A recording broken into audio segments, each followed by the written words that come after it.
The billionaire overworked a single dad for weeks, then she showed up at his door at midnight. For 6 straight weeks, Daniel Harper barely slept. Every morning before sunrise, he packed lunches, tied shoelaces, and kissed his 7-year-old daughter Emma on the forehead before dropping her at Mrs. Klein's apartment downstairs. By 7, he was already at work, coffee in hand, eyes burning, shoulders tight, preparing for another impossible day. The source of that impossibility had a name, Vivian Cross. Billionaire, tech empire founder, media's favorite ice queen, and Daniel's boss. Vivian didn't yell, she didn't insult, she didn't threaten, she did something worse. She expected perfection and assumed everyone could survive on 4 hours of sleep the way she did. Daniel, I need the revised projections by morning, she'd say calmly at 9:47 p.m.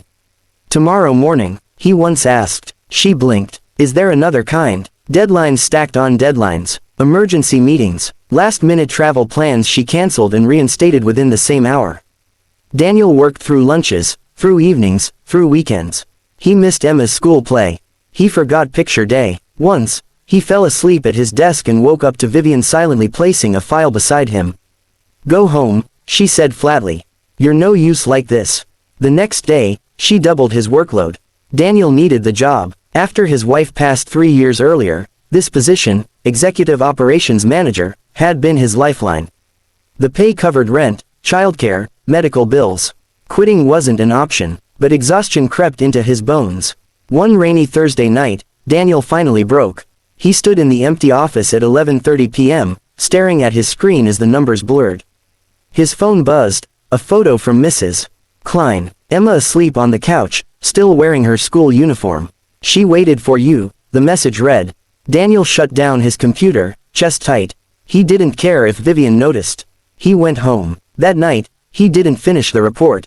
The next morning, Vivian called him into her office. You missed the deadline, she said, eyes unreadable. Yes, Daniel replied quietly. I did. Silence stretched between them. Then, unexpectedly, she said, take the rest of the day off. Daniel looked up. What? Go, she repeated. That's not a suggestion. He left confused, uneasy, and, if he was honest, relieved. What Daniel didn't know was that Vivian Cross had noticed everything. She'd noticed how he never complained. How he answered emails at 3 a.m. How he declined business dinners and left the office the second he was allowed. How once, during a video call, a small voice had whispered, Daddy. From off-screen, and Daniel had muted himself, eyes full of apology. Vivian had grown up alone. Raised by nannies. She believed success required sacrifice, all of it. But watching Daniel survive where others quit unsettled her. That night, just after midnight, Daniel was washing dishes when the doorbell rang. He froze. No one ever came that late. He opened the door cautiously. Vivian Cross stood in the hallway. No heels, no power suit, just a dark coat, damp hair, and eyes that looked tired. I'm sorry, she said. I know this is inappropriate. Daniel stared. Is something wrong? Yes, she replied. Everything. He hesitated, then stepped aside. Come in. Vivian sat on the edge of the couch, glancing around the small apartment, the children's drawings on the fridge, the worn sofa, the single-framed photo of Daniel, Emma, and a smiling woman with kind eyes. Your wife? Vivian asked softly. She passed, Daniel said. Cancer. I didn't know, she murmured. You never asked. That wasn't an accusation, just a fact. Vivian swallowed. I thought pushing people made them stronger. Daniel leaned against the counter. It makes some of us invisible.